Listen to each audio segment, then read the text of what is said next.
balitang dapat mong malaman ngayong umaga.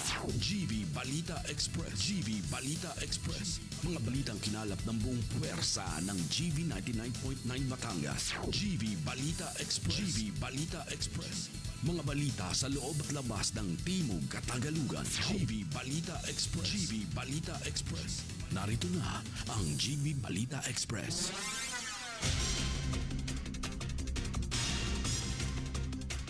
Magandang umaga mga ka-vibes. Kayo ay nakatutok sa GV Balita Express sa programang Good Vibes Morning.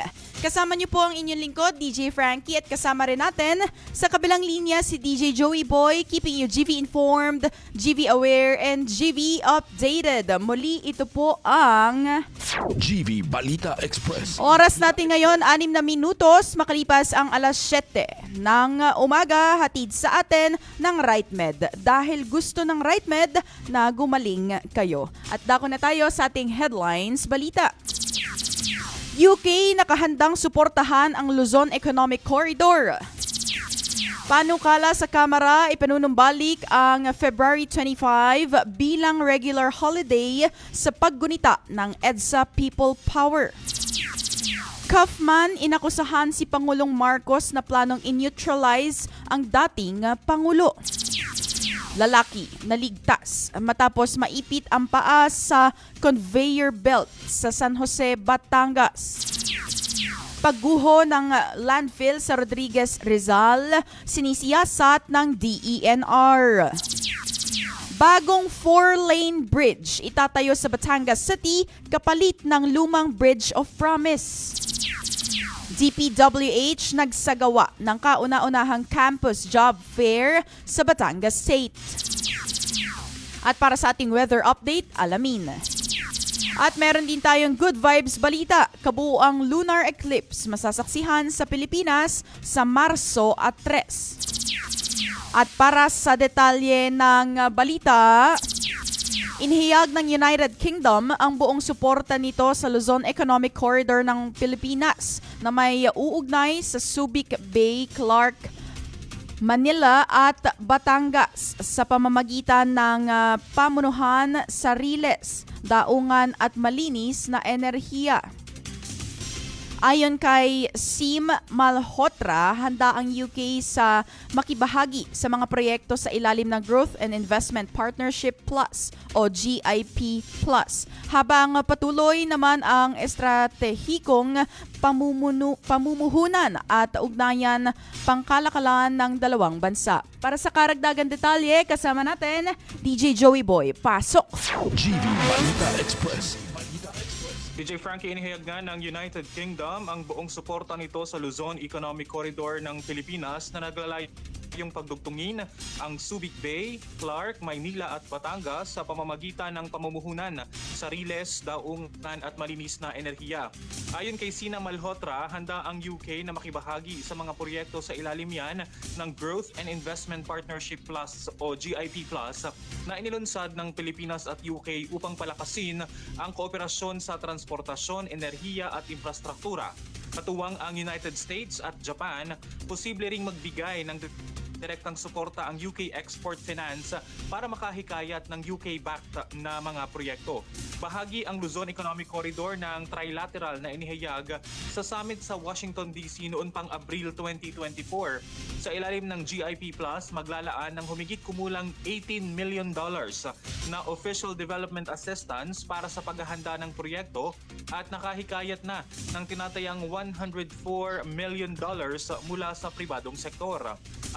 Ayon naman kay Frederick Go, patuloy ang estratehikong pamumuhunan sa Subic, Clark, Manila, Batangas Corridor at pakikipag-ugnayan sa UK sa ilalim ng JETCO, kung saan umaabot na sa 2.8 billion pound ang kalakalan ng dalawang bansa noong 2024. Bagamat iginiit na matatag ang ekonomiya na itala ang 3.0 GDP o gross domestic product growth sa ika-4 na quarter ng 2025 at 4.4% naman sa buong taon, mas mababa sa target na 5.5 hanggang 6.5% at ikatlong sunod na taong hindi naabot ang layunin ng pamahalaan.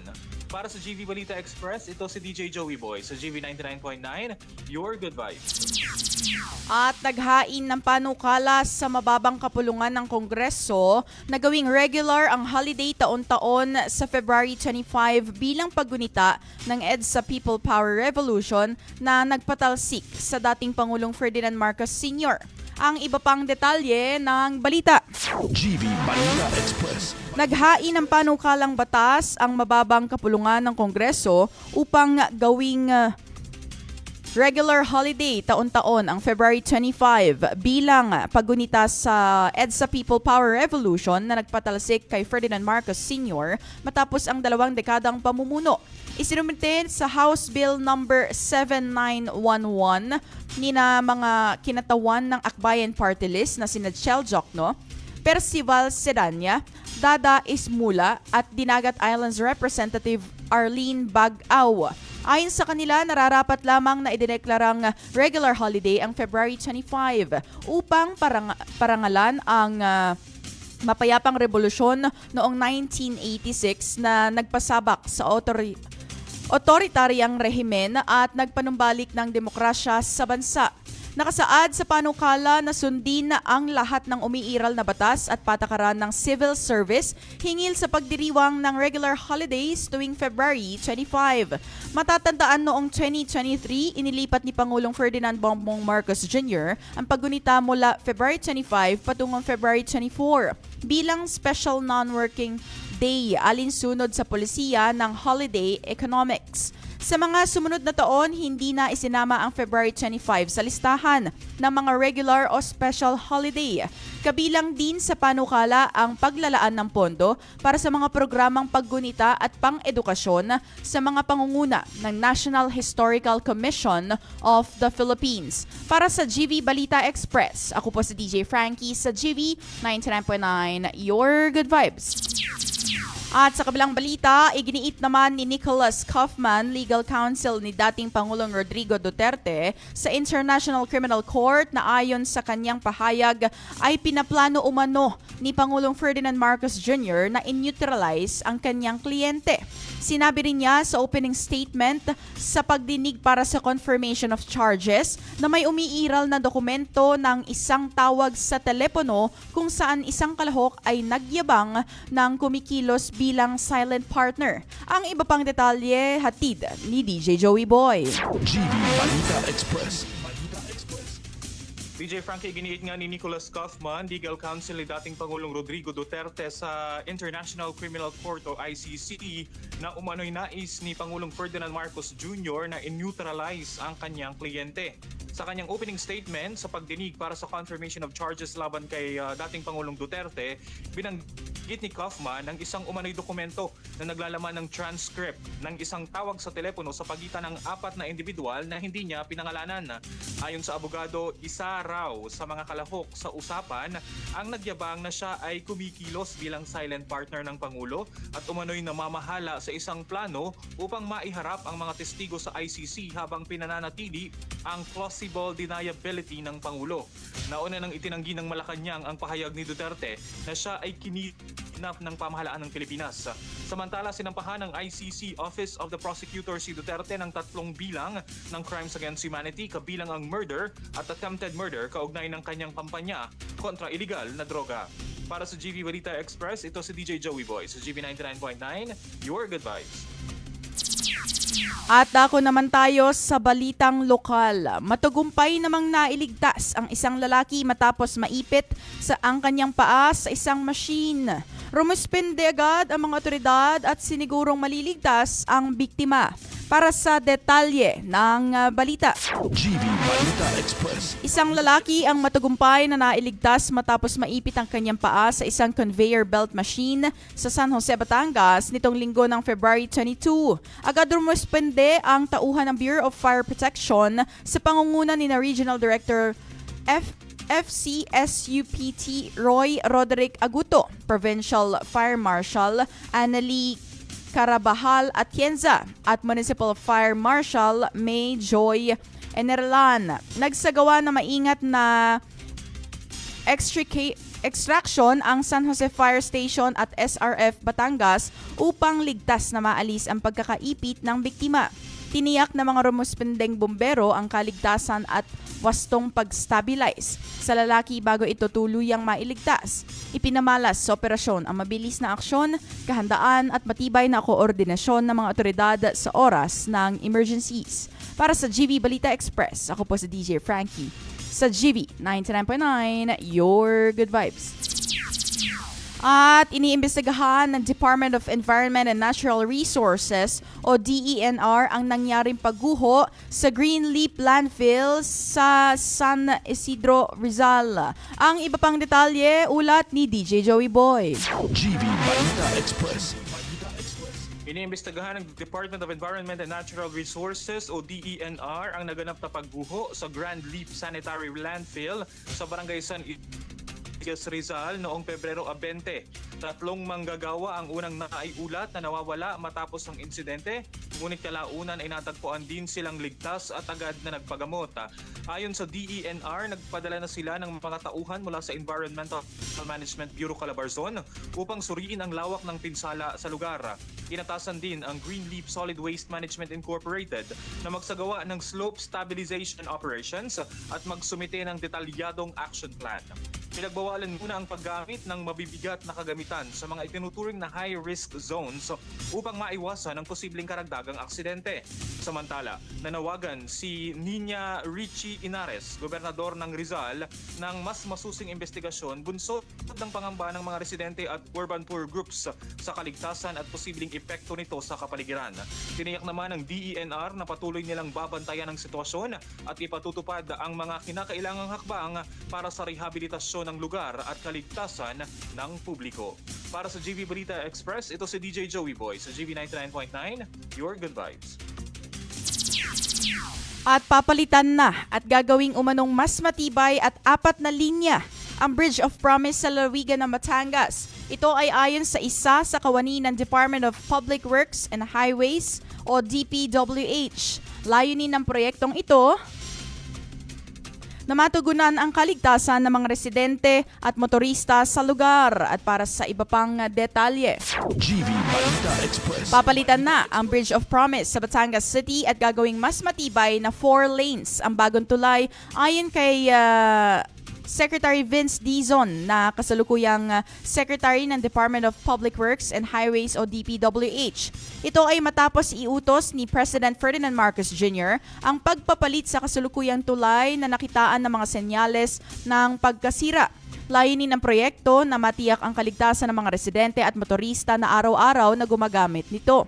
Ang naturang tulay ay nagsisilbing pangunahing daan na nag-uugnay sa Barangay Kumintang Ibaba at Barangay Gulod Labak. Ayon sa DPWH, pansamantala lamang itong itinayo noong 2009, ngunit tumagal na sa paggamit ng halos 17 years. Sa ilalim ng bagong plano, papalitan ang kasalukuyang 2-lane bridge ng mas malapad na 4-lane bridge upang mapabuti ang daloy ng trapiko at mabawasan ang panganib sa mga bumabiyahe.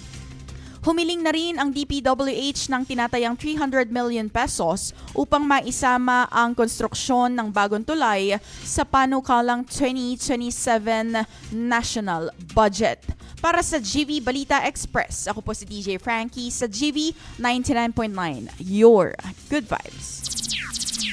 At sa kabilang banda, halos 100 ang naging aplikante sa kauna-unahang campus job fair ng Department of Public Works and Highways o DPWH sa Batangas State University. Target ng ahensya na mapadami pa at mapunan ang mga bakanteng posisyon. Ang iba pang detalye hatid sa atin ni DJ Joey Boy. GV Balita Express. DJ Frankie, halos 100 aplikante nga ang agad ang nakiisa sa kauna-unahang campus job fair ng Department of Public Works and Highways na ginanap sa Batangas State University, the National Engineering University Pablo Borbon Campus, umaga nitong Lunes, Pebrero 23. Dinagsa ng mga estudyante at alumni ang job fair na kauna-unahang DPWH job fair sa labas ng Metro Manila. Ayon sa ahensya, inaasahan na aabot sa mahigit 350 aplikante ang makikilahok manlalahok sa buong araw ng aktibidad. Sa pangunguna ni Secretary Vince Dizon, layunin ng DPWH na hikayatin ng mga kabataan na maging bahagi ng reforma at pagbabago sa ahensya. Target ng ahensya na mapunan ang mahigit 2,000 bakanteng posisyon sa pagpapatuloy ng kanilang Campus Job Fair Caravan na gagawin sa iba't ibang universidad sa bansa. Para sa GV Balita Express, ito si DJ Joey Boy sa GV 99.9, Your Good Vibes. At para naman sa ating weather update, narito ang ibang detalye. GV Balita Express. Patuloy ang epekto ng northeast monsoon sa Hilaga at gitnang Luzon, habang ang easterlies naman ay makakaepekto sa ibang bahagi ng bansa. Sa Mindanao, Eastern Visayas, Palawan, Albay, Sorsogon at Masbate, maulap ang kalangitan na may kalat-kalat na ulan at thunderstorms. Ang lagay ng panahon sa mga lugar na ito ay dulot ng easterlies at may posibilidad ng flash floods o landslides dahil sa katamtaman hanggang paminsalang malakas na ulan.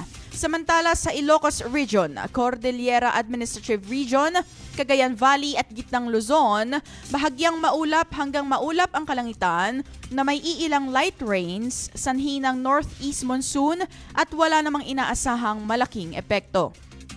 Sa Metro Manila at iba pang bahagi ng bansa, bahagyang maulap hanggang maulap na kalangitan na may iilang rain showers o thunderstorms dulot ng easterlies at posibleng magkaroon ng flash floods at landslides kapag malakas ang bagyong thunderstorms.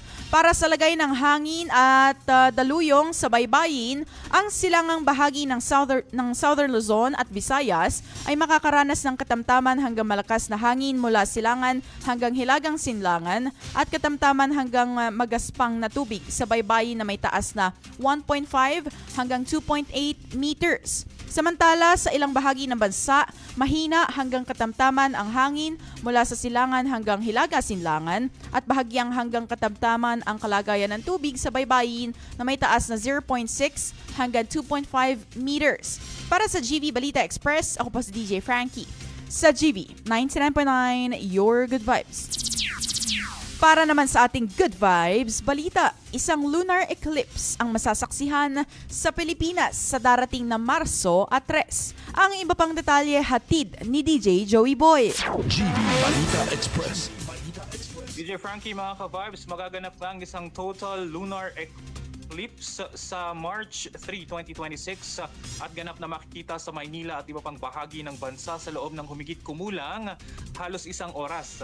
Bukod sa bansa, matatanaw din ng buo ang naturang eclipse sa silangang Asia, Australia, gitnang Pasipiko at malaking bahagi ng Amerika. Inaanyayahan ng publiko na tunghayan ang kakaibang kaganapan kung pahihintulutan ng panahon.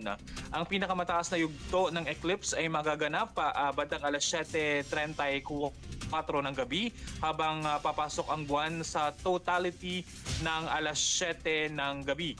Mananatili ang umbral phase hanggang alas 8 ng gabi at tuluyang lalabas sa umbral shadow ng pasado alas 9 ng gabi. Sa Maynila, sisikat ang buwan na alas 5:58 ng hapon na bahagya ng natatakpan ng anino. Magpapatuloy ang iba't ibang yugto ng eclipse hanggang tuluyan itong makalabas ng penumbral shadow pasado alas 10:25 ng gabi. Sa kasagsagan naman ng eclipse, 100% na surface ng buwan ang matatakpan. Tinatawag din itong blood moon dahil nagiging mapula ang kulay ng buwan habang nagaganap ang eclipse. Para sa GV Balita Express, ito si DJ Joey Boy sa GV 99.9, Your Good Vibes.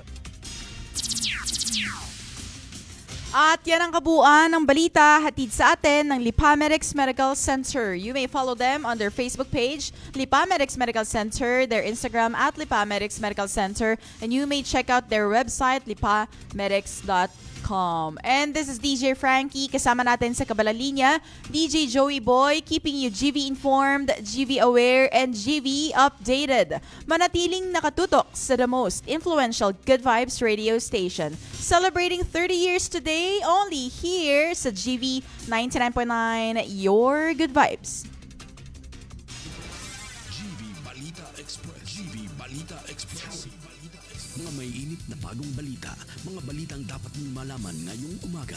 GV Balita Express. GV Balita Express. Mga balitang kinalap ng buong puwersa ng GV 99.9 Batangas. GV Balita Express. GV Balita Express. Mga balita sa loob at labas ng Timog at